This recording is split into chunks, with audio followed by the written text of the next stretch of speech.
La forma más común de ablandar el corazón de aquellos a quienes hemos ofendido, cuando con la venganza en la mano nos tienen a su merced, es moverlos con nuestra sumisión a conmiseración y piedad.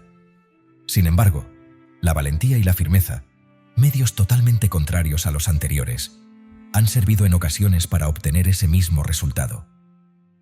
Eduardo, príncipe de Gales, que durante tanto tiempo gobernó nuestra Guyena, personaje cuyas cualidades y posición tienen muchos notables rasgos de grandeza, había sido gravemente ofendido por los habitantes de Limoges y tomaba su ciudad por la fuerza. No pudieron detenerlo los gritos del pueblo y de las mujeres y los niños, que, abandonados a la masacre, le imploraban piedad y se arrojaban a sus pies, hasta que, prosiguiendo su penetración en la ciudad, vio a 3 caballeros franceses que con increíble coraje se enfrentaban solos al embate de su ejército victorioso. La consideración y admiración por tan señalado valor mitigaron primeramente la pujanza de su ira, y empezando por estos 3, se mostró misericordioso con todos los demás habitantes de la ciudad.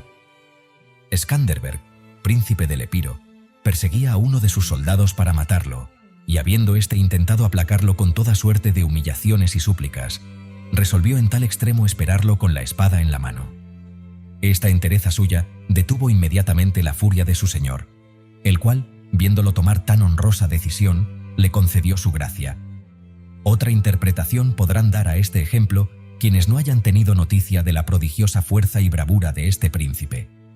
El emperador Conrado III, teniendo sitiado a Güelfo, duque de Baviera, no quiso, por más cobardes y viles satisfacciones que se le ofrecieron, otorgar condiciones menos severas que la de permitir que las damas nobles que estaban en el asedio con el duque salieran a pie y con lo que pudieran llevar consigo, quedando a salvo su honor.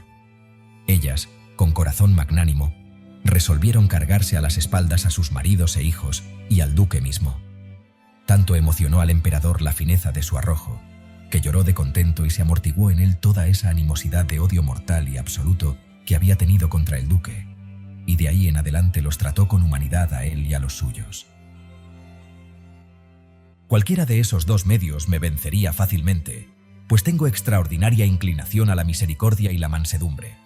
Tanto es así que con más naturalidad me dejaría, creo, llevar por la compasión que por la estimación. Y sin embargo la piedad es viciosa pasión según los estoicos. Dicen ellos que hemos de socorrer a los afligidos, pero no enternecernos ni compadecernos de ellos. Pero estos ejemplos me parecen más a propósito, por cuanto vemos cómo esas almas, acometidas y puestas a prueba por ambos recursos, aguantan el uno sin quebrantarse y se doblegan ante el otro. Puede decirse que rendir el pecho a la conmiseración es acto de afabilidad, indulgencia y flaqueza. De ahí que sean más proclives a ello las naturalezas más débiles, como las de las mujeres, los niños y el vulgo. Por el contrario, habiendo desdeñado lágrimas y ruegos, rendirse tan solo a la reverencia de la santa imagen del valor es propio de un espíritu fuerte e implacable que aprecia y honra un brío viril y obstinado. No obstante, en almas menos nobles, el asombro y la admiración pueden producir ese mismo resultado. Así lo atestigua el pueblo de Tebas, cuando enjuiciaba con capitales cargos a sus jefes militares por haber prolongado sus mandatos más allá del período que les había sido prescrito y previamente asignado. A duras penas absolvió a Pelópidas, que cedía bajo el peso de tales acusaciones y solamente adujo en su defensa instancias y súplicas.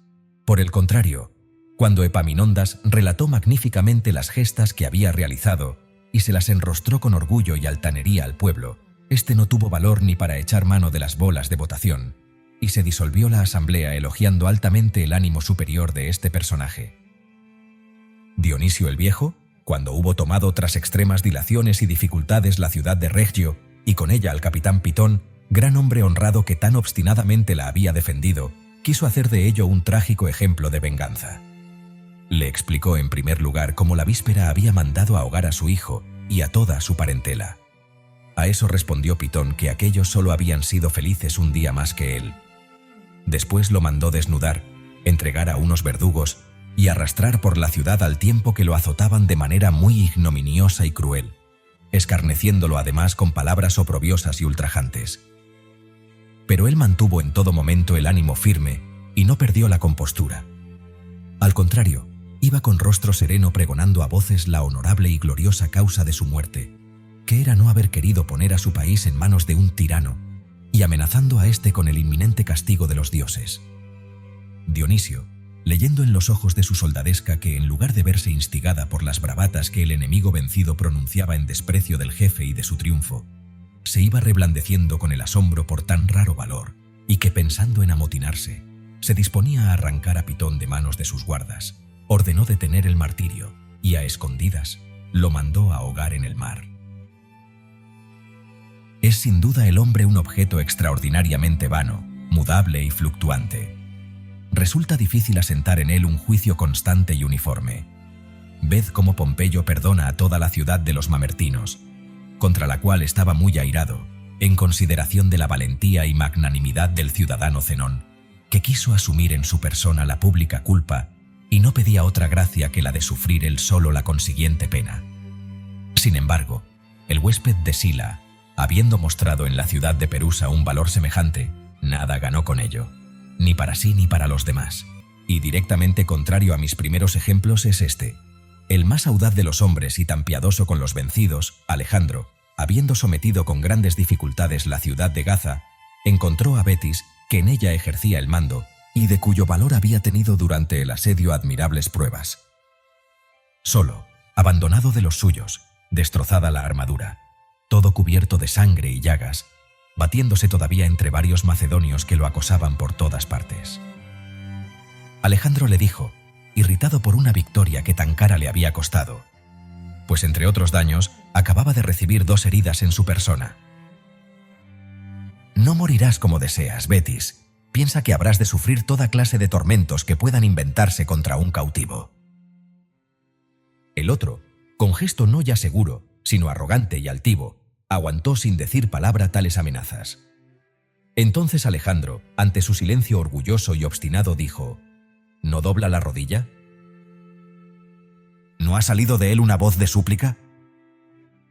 Te aseguro que voy a vencer tu taciturnidad, y si no puedo arrancarte palabras, al menos te arrancaré gemidos. Y tornando su ira en furia, ordenó que le atravesaran los talones, y lo mandó así arrastrar vivo, desgarrar y desmembrar atado a la trasera de una carreta.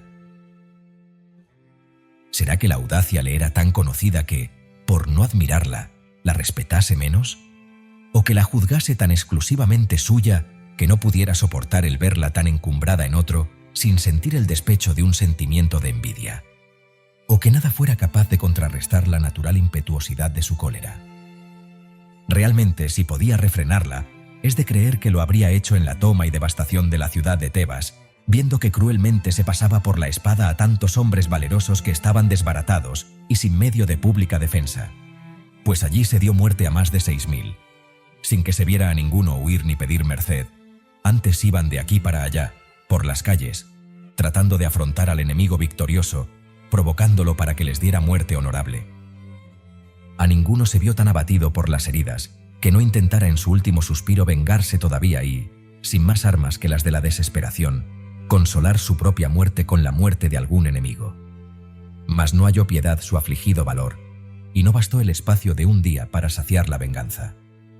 Duró esta carnicería hasta que no quedó una sola gota de sangre por derramar, y solo se contuvo ante personas desarmadas, ancianos, mujeres y niños, para hacer de ellos 30.000 esclavos.